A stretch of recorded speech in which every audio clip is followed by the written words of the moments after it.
Hello, good morning. I'm John Good from morning, John. Portuguese. Good morning, David. Hi.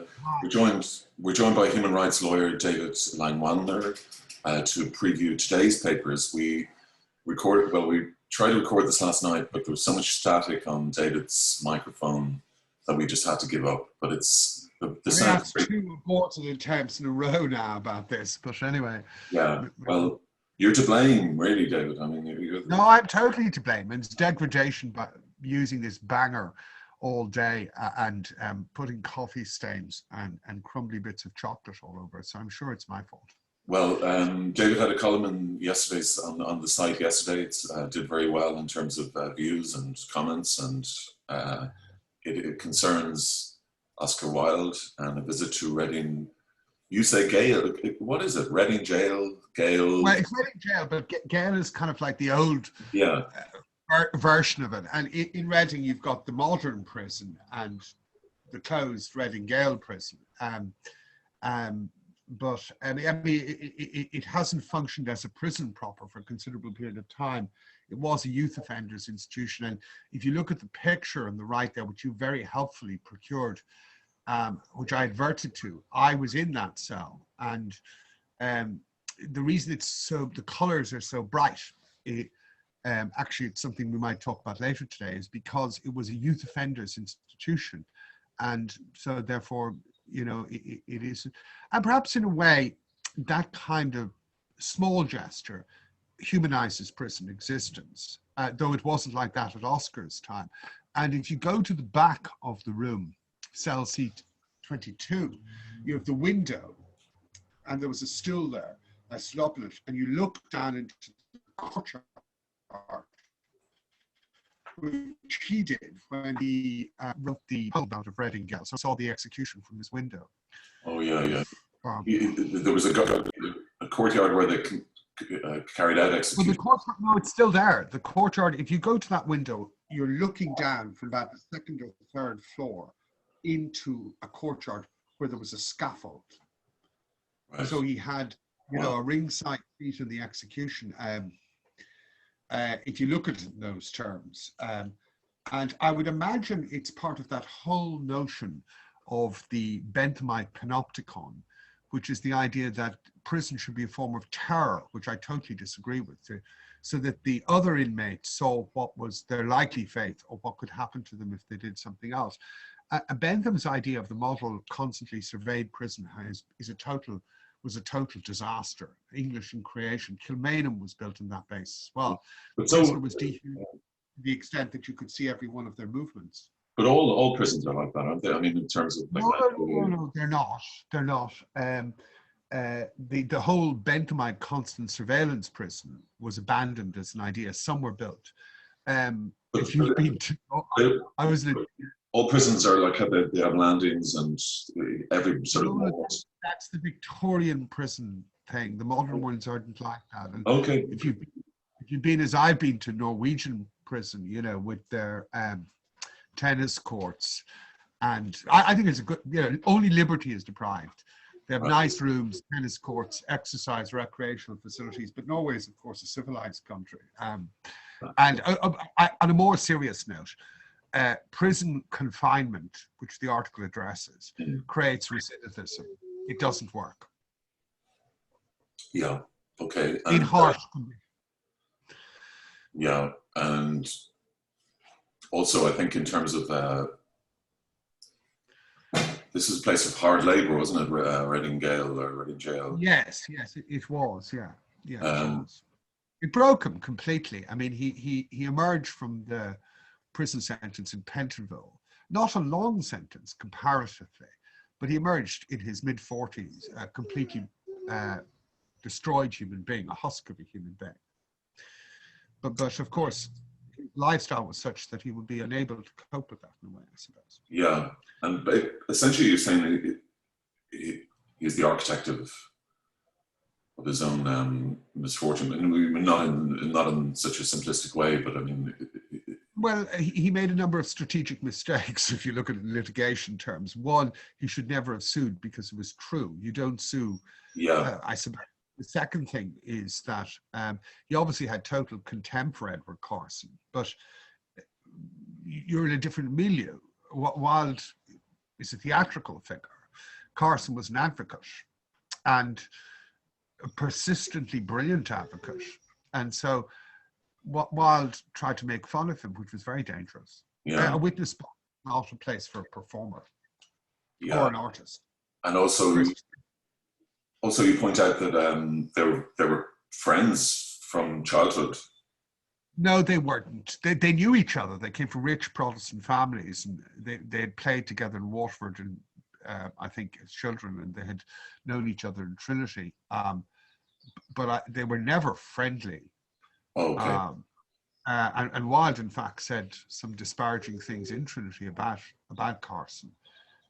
It's a funny sort of dynamic, the whole thing. It is. It's fascinating as well. I mean, and it's the Irish movie as well.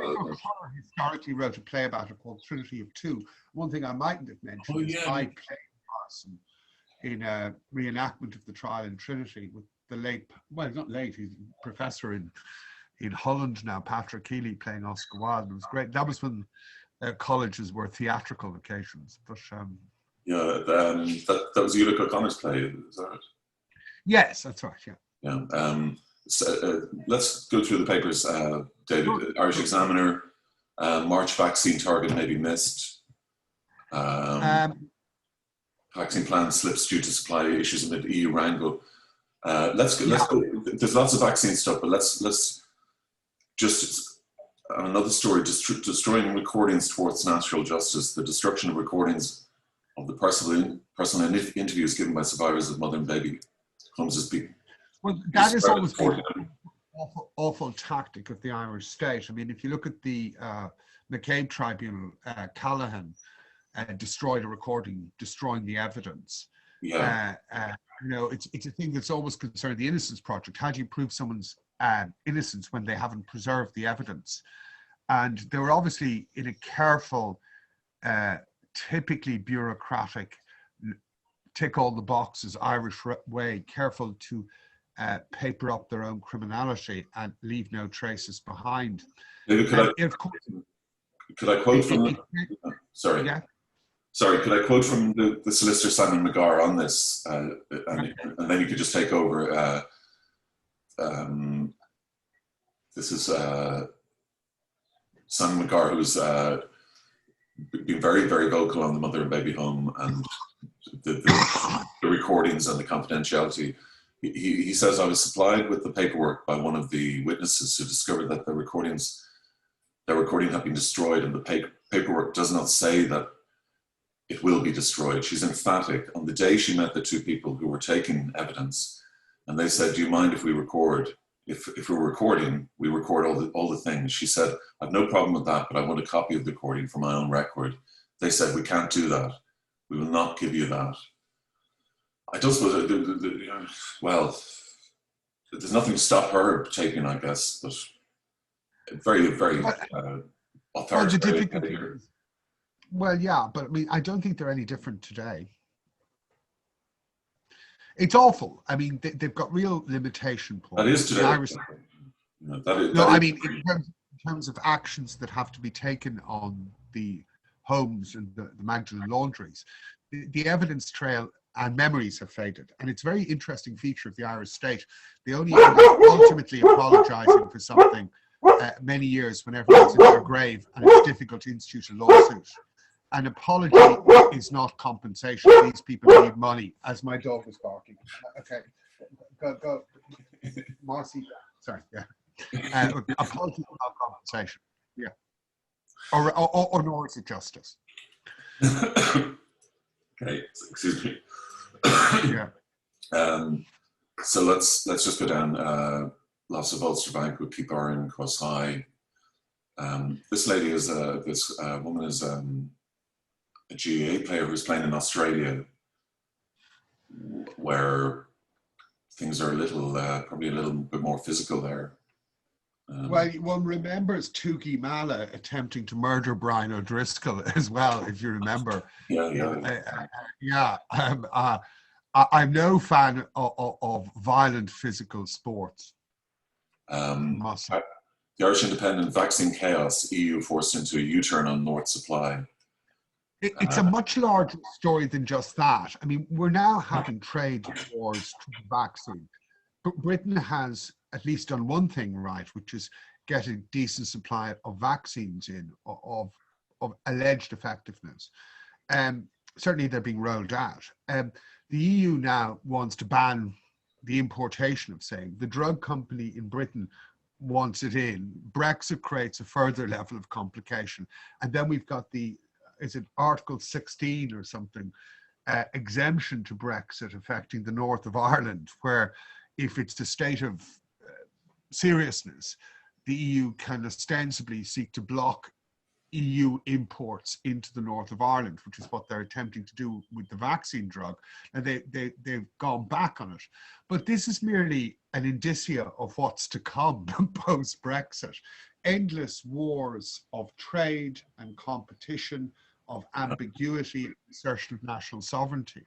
Yeah. So it's really the beginning of the breakup of the Hanseatic League that is the EU at all sorts of levels, and the return to fractious internal domestic trade wars. Yeah, I mean, it's one thing fighting over fish, but fighting over, vaccines. No, there's something totally unseemly about this. You're fighting over lives. Okay. And you're also in a way fighting over lives and saying your lives are more important than their lives. And once you get down to that level of argument, it becomes completely uncivilized and unseemly. Okay, the Irish Daily Mail, frontline fire brigade paramedics vaccines cancelled 2 weeks ago. 15 medics get COVID after jab delayed. Okay. I'm not sure whether the jab would have prevented, anyway. And the Irish Sun vaccine, the AstraZeneca jab is approved for Ireland. And the Johnson & Johnson single dose here in weeks, which has a 66% effect, chance of being successful. The Cork Evening Echo, Cork loses 53 to COVID in a week. Yeah. Once again, the starkness of Cork always, the human aspect of them. Yeah, again, just 50 COVID related deaths, just to be clear on that. Oh yeah, sure, yeah. We Irish are spoiled and selfish, says Alan Quinlan, or Aileen Quinlan says that. Well, it's a very general statement. Not all Irish are spoiled and selfish. Not all Irish are spoiled. Not all Irish are selfish. People start talking about those sort of abstractions. Perhaps they should consult a dictionary of rigor. Yeah, the Irish Field tracks and owners are keeping racing going. Good on them. Also, the horses. The horses help too. No, exactly. I mean, a point we made last week. We have no growth industries. Horses are one of our industries. Might as well support it. I'm not a horse person, but no. Fury at Macron's attack on Oxford jab. This is Macron the French president accused of making untrue claims as Brussels blocks doses in Ireland. Anyway, it's just more of this war by any other name or whatever. We cannot spend. There is something quite quaint and old-fashioned about it, though. Frog bashing has always been an intrinsic part of the British national character. The Brits always respect the Germans in a kind of standoffish way, and of course the royal family has often had Germanic blood, but the French are always fair game. There's something totally antipathetic to the British character of empiricism, precision, to the kind of boulevardiste French abstraction and their tendency to wild statements. Plus, I think also the British diplomatic circle has always regarded French diplomats as less, and indeed politicians, with huge amounts of skepticism. We cannot spend our way to prosperity, says Quartine. This is that's a very worrying story. Ozzy Quartine. He's a guy who's a Harvard graduate who's is he the assistant now to the Chancellor of the Exchequer, the minister for state, we might call it. And this is not a time for privatization, as he's advocating, or rather, it is not a time for sole privatization, when it is a time for a public-private partnership for a new deal, which Johnson himself said. And that will involve spending and investment. And, you know, where are the priorities here? It was the under-resourcing of the healthcare system that is exacerbating the level of disaster. It's a very irresponsible statement. Okay, just into the Guardian, vaccine row erupts as EU triggers Brexit deal clause. Yeah, that's the same thing. It's Article 16, which is that if we determine it's serious, we can exempt ourselves from sending Euro goods to the north of Ireland. And the argument now is whether the importation of the vaccines into the north of Ireland is so serious that the Europeans can prevent it because they don't want the Brits getting a lead on them. I mean, I regard the whole thing as utterly unseemly. Yeah, and also I think for Brexiteers, it says "I told you so," really, doesn't it? I mean, this was not a relationship ever that was mutually beneficial. It was. No, I mean, look, the argument of Brexit was always finely balanced. And I think also an aspect of the argument is that the encroachment of the EU went too far at all sorts of levels. But we've reached the point, I think, as well, that people assumed that, and it lost its purpose and its moral dimension. But like all confederacies and trade blocs, like the Hanseatic League, it's in the point of, Varoufakis says as well, utter implosion. It's about to fall apart. And what's going to happen is the Brussels-crats will keep enriching their pockets and dining in that fancy street full of restaurants in Brussels, if the restaurants are open, collecting their fat cat salaries until the whole thing, shebang, blows up. But more to the point, no one's going to get bailed out by any centralized European authority. And now everybody's screwed. So the whole regional tool line in Brexit has, for peddling narrow Irish nationalism, has been demonstrated to be not entirely correct. Whatever the motivations behind Brexit or whatever, it does seem like at least the shape of things to come. Well, that we are going back towards national boundaries and borders. And of course, COVID has copper fastened that, yeah. And we're heading for Scottish independence as well. I mean, it looks that way, doesn't it? Yeah, I mean, there'll be an almighty war. Yeah, I'd rather not you'd rather not say anything. Discretion is the better part of valor on that one. Okay, Michel Barnier tells you to step back from the vaccine war. Can you believe there's a vaccine war? It's just so... it's like the war of the buttons or so. I mean, it's really ridiculous and it's unseemly behavior. Nancy Sinatra, don't marry so young. Advice, did you take that advice? Well, you know, who'd have me? Brussels clamps down on vaccine exports from EU. Move will bring in controls on doses crossing the Irish border.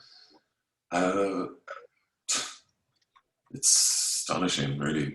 EU chiefs behaving like the mafia. It's the larger point as well, though, not just about the vaccine, about the quarantining of people for 14 days on going to a country and coming back from it will create a form of reluctance, if not impossibility, say for essential travel.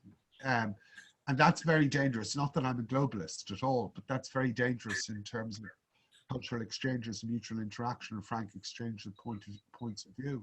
You don't know people until you visited their country and spend some time in it. It's just that simple.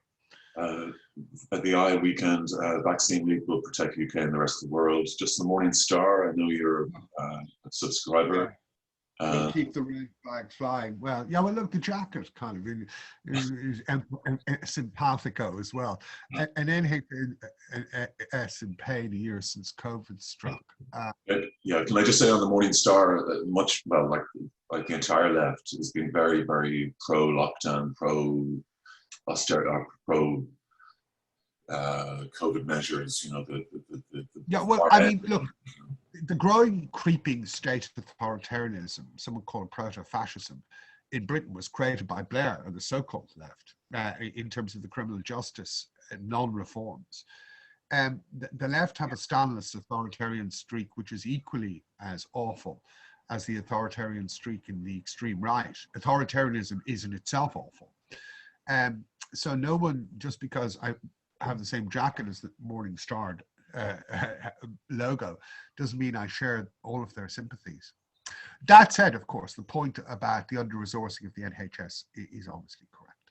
Right. Is there Taliban members wearing cheetahs, sneaker made in Pakistan? Shoes have long been associated with insurgent fighters in Afghanistan from the Soviet-Afghan War. It's interesting, isn't it? These boot runners. Yeah. Anyway.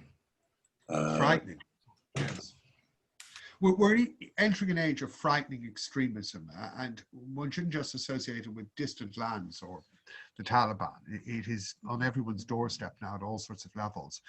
Moderation has gone out the window and extremism has captured everything, and it's very dangerous. People are not talking, shouting and screaming or killing each other.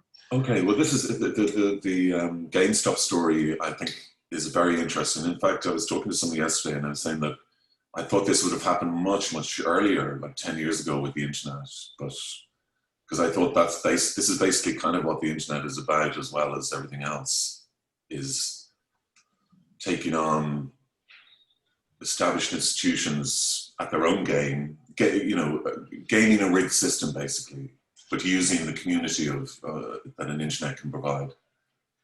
Yeah, well, I think, I wrote something in Cassandra Voices on the dangerous Mark Zuckerberg as a regulator poses to Western civilization. I wouldn't quite call the internet an unmitigated disaster, but it is a composite thing between a force of liberation and an unmitigated disaster. And sometimes I think one just needs silence or time for reflection. Right. So you're not buying shares in GameStop anyway? I've never bought a share in my life. Yeah. Racing posts light amid the gloom. I think they just discovered that a lot of regular sort of share buyers, Warren Buffett followers, have just discovered that the game is entirely rigged, to a degree that they probably hadn't even expected. And vaccine bosses celebrate new jab by giving up dry January. Did you have a dry January, David? No. Wet, particularly wet one? Or? No, well, I don't think I've gone into dissipation or anything like that. I've had a very, funnily enough, busy, hard-working January. I tend to rise at about 5 or 6 in the morning, and I don't clock off till 7 at night, or 5 or 6 at the earliest, and even then, I think I never do. But So I'm a great fan of Humphrey Bogart's comment, which applies to a lot of people in Ireland, including some of the members of the judiciary. Never trust a man who doesn't drink. Okay. No, you're talking to one. You're talking to one. Oh, right. Yeah. But I used to. Oh, then. I don't trust you either. Yeah. But look, no one should condemn. No one should condemn. No. Well. And there are serious problems when people. I've seen so many fine lives and fine people destroyed by addiction in that way, and it's become a form of acceptable addiction. And of course, lockdown promotes people ad necessitas, engage in their own self-immolation to drown their sorrows in what is a dehumanized situation. If I were to give some Reader's Digest advice about this, I find that productivity work in a Protestant kind of way, though I'm a Catholic, is therapy. Keep representing people, keep going to court, keep writing articles, keep doing what you're doing, keep mentally active, keep focused, keep needed, keep contributing. And therewith lies the path to mental and physical health, which has been a big issue in the whole COVID thing, and indeed salvation. I don't mean that necessarily in the religious sense. It has an element of that. And I think, also discipline. I hate to again I wouldn't have sounded like this 20 years ago, but the key to anybody's individual or personal success is, without being too hard on yourself or beating yourself up, is to exercise a measure of restraint discipline and vocationalism, doing what you do it well. Once you take pride in professional performance of what you're doing and do it to the best of your ability, well, then, you know, and all God's children have wings. Then in those circumstances, you're doing what you should be doing in life. And so most people should want and expect and hope for. Well, hope is... Yeah, I must say there is a, like I put in the hours with the drinking, and then to stop, I must say it was difficult in Ireland, you know, in the environment, you know, you're like trying to be celibate. Well, I mean, I think in that way, I'm glad to be out of the Dublin pub culture. Yeah. Completely. But it is. You know, I'm a very sociable being, too sociable, and in a way, lockdown's been very good for me in that way, because you know, I'm not going out and about, and I do think, or as much, but I do think that. You know, I've not just alcohol addiction, but the amount of time Irish people waste with crack, as in C-R-A-I-C, which is dark crack. And we all get lachrymose and tell stories, and the conversation goes on, and nothing is done. I mean, I do think, without being puritanical about it, there is a tendency to waste one's lives talking. Well, yeah. I mean, a lot of novels have been sort of wasted and in pubs and stuff, but maybe those novels should never have been published. You know, those poems should never have been written anyway. You know, David. Well, no, I mean, you know, I mean, it is of course the case as well that everybody after a few drinks is a great idea, which they've discarded in the morning. Which is not to say that there isn't a correlation between substance abuse and creativity. I probably stoke ire in that respect, but if you look at some of the great romantic British poets and high on Coleridge or so on, high on opium, and which is not to condone it, because in a sense, I think creativity requires discipline. You know, Henry Ford's definition of success is not necessarily a bad one. Success at 99% perspiration, 1% inspiration. Yeah. You don't put in or just turning up, you know, is not just showing up. It's kind well, I mean, that's right. You know, I'm here. Just just to remind readers then that David has the column on Oscar Wilde, and you also have on the two small points about got the time, because you didn't show the Irish Times cover, and there were because I can't find it, David. I looked this morning. I think these are two very important stories. One is in the Times, and one I think was in the Telegraph. The Times story was Fintan O'Toole showing Scandinavian multicolored houses as a way of urban regeneration. Thoroughly good idea, absolutely right. If you look at the Austrian artist Hunter Wasser and the way he colorfully decorates Vienna, or the way the Scandinavians take their homes, quality of living and models for living are not massive apartment blocks or sardines in a tin, multicolored. And I wrote something on the environment in Cassandra Voices, which made the same point. Last point, very, very quickly, really interesting story in the Telegraph of how the Germans are migrating to very small villages to sustain quality of life. And I do think the pandemic is a great wake up for unsustainable modes of urban existence in cramped apartments, in dehumanized conditions. And generally, if there is any message from all of this, let's return to sustainable artisan-like structures where we can do what we do well in safety and security, in situations where we have a quality of existence. Because if you don't have a quality of existence, you're not going to be able to perform at the level you should. David, fantastic. Thank you very much. As Humphrey Bogart would say, here's looking at you, kid. Hopefully we'll see you next week. Let's hope so. Thank you so much. Thanks for joining us, and thank you for joining us. Have a great week.